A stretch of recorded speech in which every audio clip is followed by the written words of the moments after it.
here. There is a tremendous depth of quality in this field. There's a look at the number 2 car, which is going to be starting dead last. We'll get to that in a moment. But it seems like everybody's up the ante just a bit in every category. Well, certainly the Audis are back, and there is one customer car in the mix there. You see it there, the car in 4th position, the champion Audi. So there are 3 Audis, and at this race, 3 Panos cars. Of course, the BMWs are gone, but there have been cars that was wits about them for that. Certainly very capable, and taking a good look. Now we're back in the GT ranks. They're now getting heat in the tires and trying to plan a strategy, which I would suspect, as you mentioned, Jeremy, with the bypassing the chicane on the opening lap, is just go high, go low, something, and just flat foot. Well, the benefit of being in the back of the grid is that he can hang back, and in the infield section, he can build temperature in those slow corners.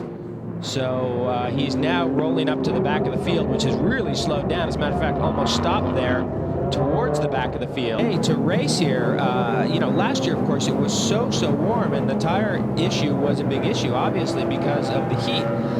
The question is, this is not a normal layout of a racetrack that these guys run on. This is a road course that is constructed within an oval, so they spent quite a bit of time with quite a bit of loading on those right side tires, so that'll play into it, no question about it. And we're green, although the top 5 cars were well put. I really think the problem for him, Jeremy, was as they came out of that final turn to take the green flag, the top 5 cars had to be 2 football fields clear of everybody else. Well, that was a problem. You can see now his problem here is that he doesn't want to get caught up. Remember, opening lap here, he doesn't want to get caught up in a little battle with some of these GT cars. You see the car spinning there in the background, and that was very close to where Biela was. That's the Rook LMP 675 machine. Gathered up and opened one of the Vipers too. I mean, everybody having moments here, certainly, and Biela just knifing through, gets underneath the Schnitzer BMW. Well, again, completely competitive, and they were not. That was not the case at all. It has been a long road, and they've worked very hard to make that car strong. There's Biela now working by some lap traffic, and there's the race leader, and of course they also are already in lap traffic. Biela only 9 seconds behind a race leader at this stage. That is a great series of laps by Frank Biela. We'll be right back to Texas in just a minute.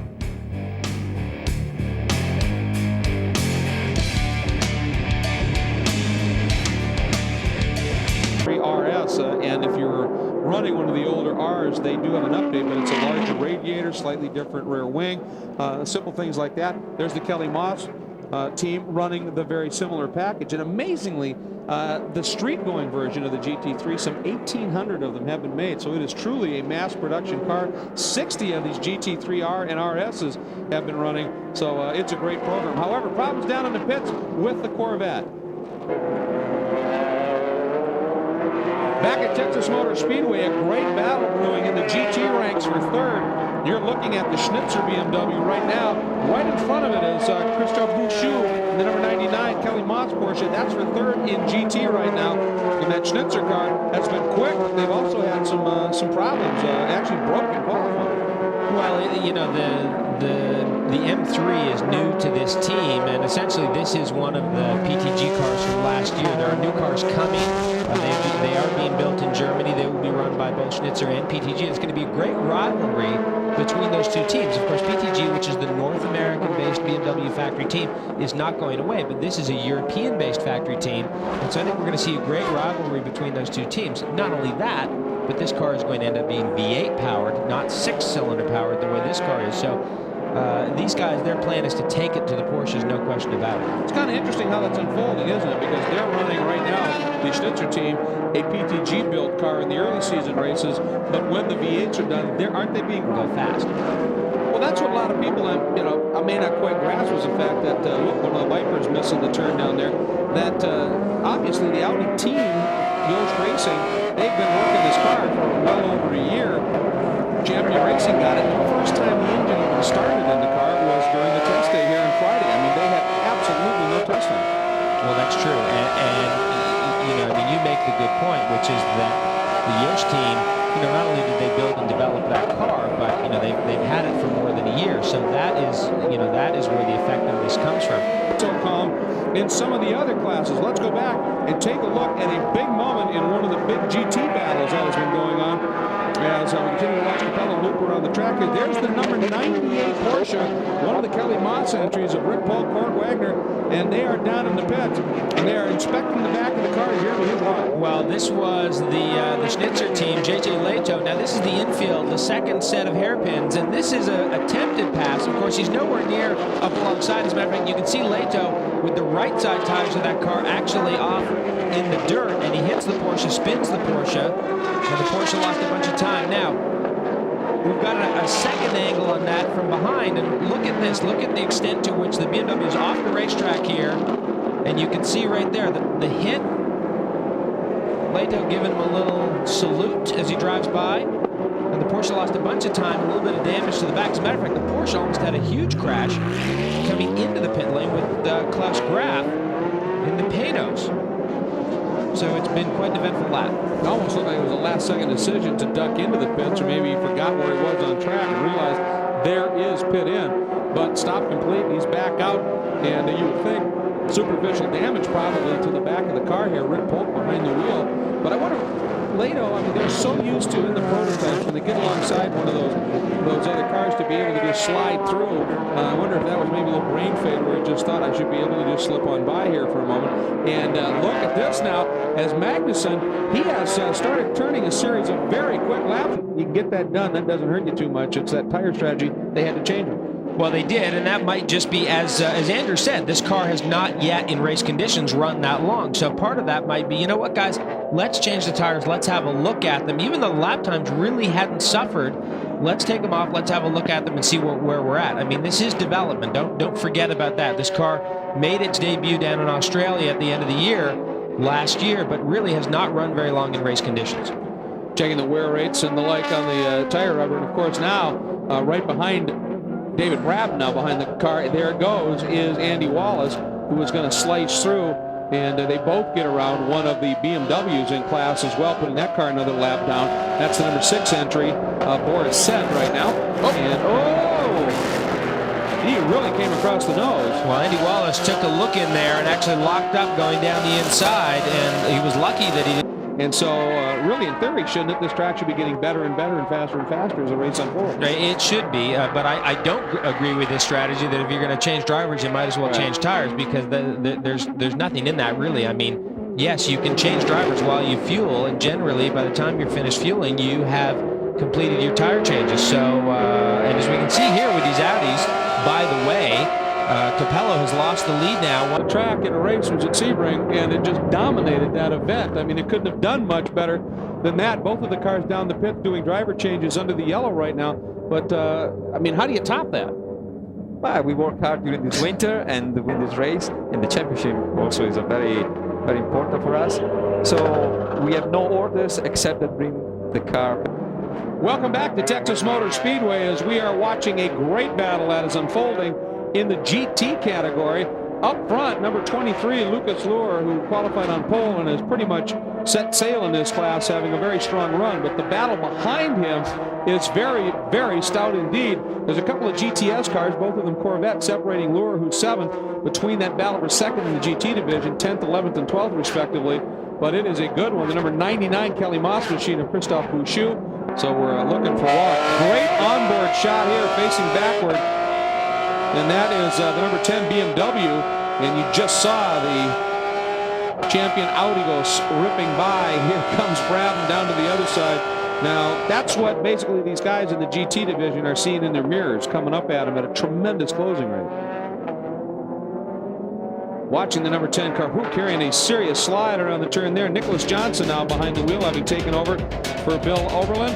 That car currently sits 5th in the GT division. Here's your top 5 overall.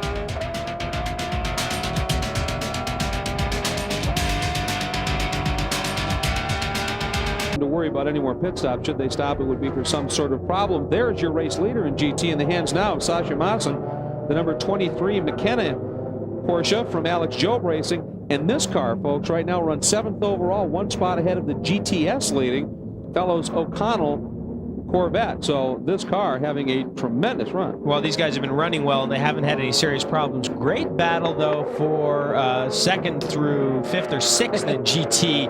9th overall back. The BMW, the Porsche, another Porsche, another BMW, all together. Welcome back to the Leather Center Grand Prix of Texas here at Texas Motor Speedway. The caution about to conclude here after the incident for the number 4 Corvette. And so the field's starting to get a little bit more serious in their approach to warming things up here. We expect to be green next time by. Start finish at this stage. It's number 1. Tom Christensen now is your race margin. But second in the rest of that field is pretty much all grouped together. And when we do go green, Jeremy, this is going to be an absolute war. Yeah, I think it is, because second in GT right now is the number 42 BMW, JJ Leto, the Mueller-Leto BMW. But behind those guys is 4 or 5 other cars that really are looking for that second position. And right now, I won a race yesterday. I saw that on the TV. Great. I'm so glad, because after the disappointment of Daytona, that was good for them. Okay, back to you in the booth, guys. thanks very much, and we are back to green, Andrew. Underway here, and of course the 2 Audis out front.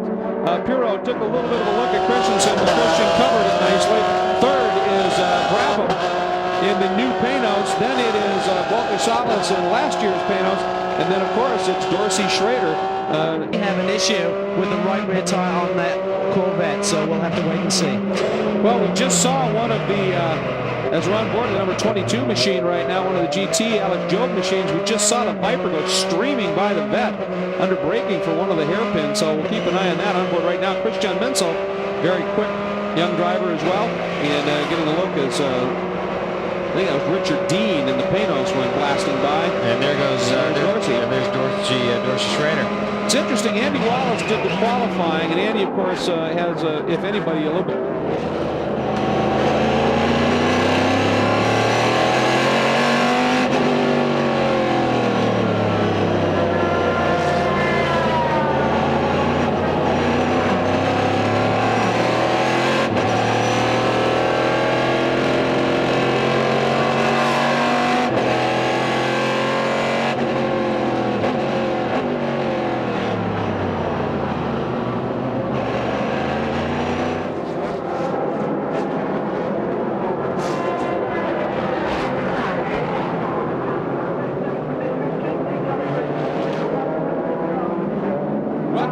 Texas and number 30, the Lightning machine, who had moved up to second in class, Jeremy, in the hands of Bob Law, has just had a quick spin out on the track and has lost some of those positions. You can ill afford to do that. This battling is so very close here. We're going to go back and take a look, and J.J. Leto coming down underneath. This is like, are you sure that's not the same piece of tape we saw earlier? Okay, let's stuff it inside, lock up the brakes. I mean, it's the same move. Different corner, same move. This pass is really not done. Look at, he's locked up on the right front. He's not even halfway alongside him. Taps him, he goes around.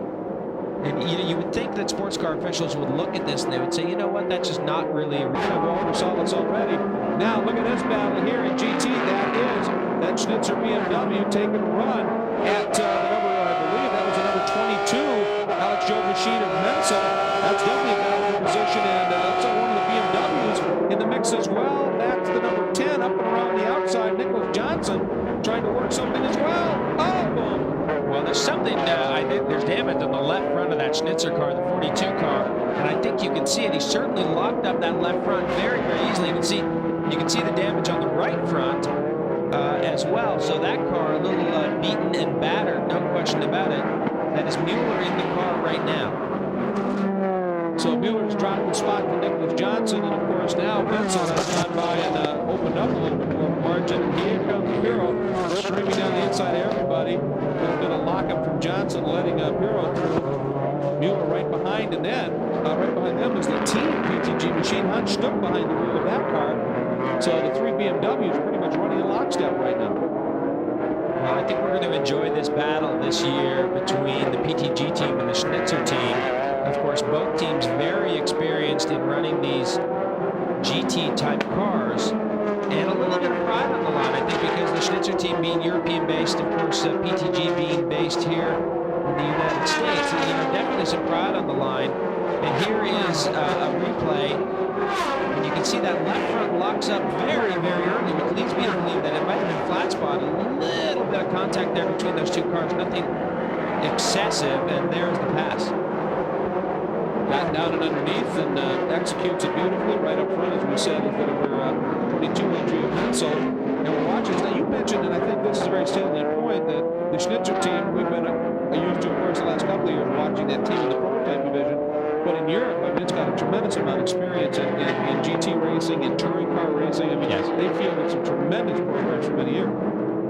Yeah, they will be successful here. But like I said, I think there's a lot of pride on the line as far as the PTG team is concerned. Here come these guys from Europe, and they're on our turf, and we're gonna make sure we prove to them that we can get the job done, and prove to BMW, not only BMW in Germany, but BMW in North America as well. It'll be interesting to see how that all unfolds when the new V8 machines come on board, and they're being built by Schnitt. The back of that group, make no mistake, that machine is leading right now in class and has almost a full lap on the entire field here in the GT ranks, and the Schnitzer BMW dives down the pit lane. We'll be right back.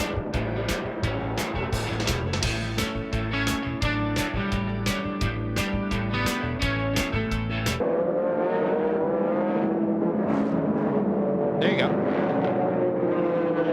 Back at Texas, and Dorsey Schrader, ever the opportunist, may have just done what it took a long time to achieve. Get around Walter Salas in that black Panos, and he used traffic to do it. Salas made a commitment in a turn. The car, the GT car, didn't move. Salas went to go around him, and Dorsey kept right with it. And I think Salas got out of the marbles a little bit because he was out on the outside in one of those hairpin corners in the infield. We got a replay of it. Dorsey really did a nice job. What he did is he got close in the braking zone. He said, you know what? If I'm going to make something happen, I need to be close. Coming off the corner. These guys try and go the long way around here, and it's probably a little bit dirty out there. And you can see Salas gets a little bit wide. Dorsey's like, you know what? I'm going to stick it in here, and I'm going to try and make something happen. Drag races him off the corner. They don't have any real data on this car, tire wear and the like, but they wanted to find out what the tires look like. There's only one way to do it. That's true. You would just think that with a lighter car, less power, that it would just naturally be better than the other Panos. But I think to minimize the amount of time you have to spend in the pits. But right now, the number 10 machine of Nicholas Johnson has apparently lost a right rear tire, and it too is at an absolute crawl, trying to make it back around to the pits without shredding the back of the car. I think it was third in GT when that tire let go. Well, I think it happened just about where Tony Collins' tire let go, which was out there on the banking and approaching the start-finish line. So certainly some tire problems today. And again, the long trip back to the pit lane. He's got the four-way flashers on. Some of these cars do have the turn signals and the four-way flashers. So he's got the flashers on it. That doesn't really matter. These guys are rolling up on him very, very quickly. I'm really intrigued by this. Panos, we've got about 12, 13 minutes to go here in this race, and that Panos really stretching that fuel out. There's a good look at what happens when a tire goes. That's more like it. That's what you expect the tire to do body work right now. So, at this point, the car's gone 38 laps. Certainly to go 40 to 45 laps shouldn't be a problem. Is he going to be able to stretch for another 10 minutes, which is another 7 or 8 laps? We don't know.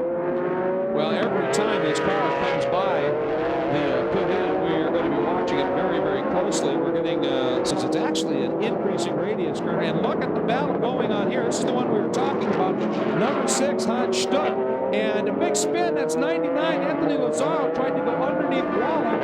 And I don't know if there was contact or not, but Lazaro made the attempt, went around on him. But that's just how intense that battle has been, and it's been that way for a while. We try to put 3 cars into what is a pretty tight second gear, 180-degree corner. And all battling for position, I might add. And it's not surprising that that's what you end up with. Let's go back and take a look at what unfolded. And again, that was the battle for 3rd, 4th, and 5th. And Lazaro was trying to make something happen here. You can see him. He's got the pass down on the other Porsche, but just gets in a little bit too hot. Doesn't get touched. No contact anywhere there.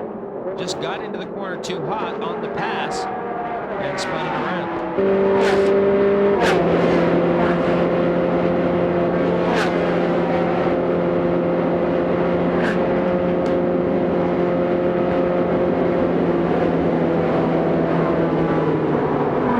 course. So happy to be involved with this program. Now let's take a look at our full field results. You can see what happened up front. Again, I think the number 50, the performance of the Panos there, absolutely remarkable here. And I think they have served notice that this is going to be a very interesting season indeed. Again, congratulations to Porsche. This is their 19th win in 21 American Le Mans races in a couple of different classes. That makes them the most successful manufacturer in ALMS history as well. So some absolutely great achievements here, and it's going to be fun to be at Sebring. Well, I think Sebring's going to be a great race. You know, the 12 hours, such an event. There's Kelly Collins getting out of that car. Man, what a lucky guy he is. And we look forward to going to Sebring. It's going to be a great race. Remember to check everything out on speedvision.com. For Jeremy Dale, Calvin Fish, Andrew Marriott, I'm Greg Kramer. Thanks for joining us here at Texas. We'll see you in 2 weeks at Sebring.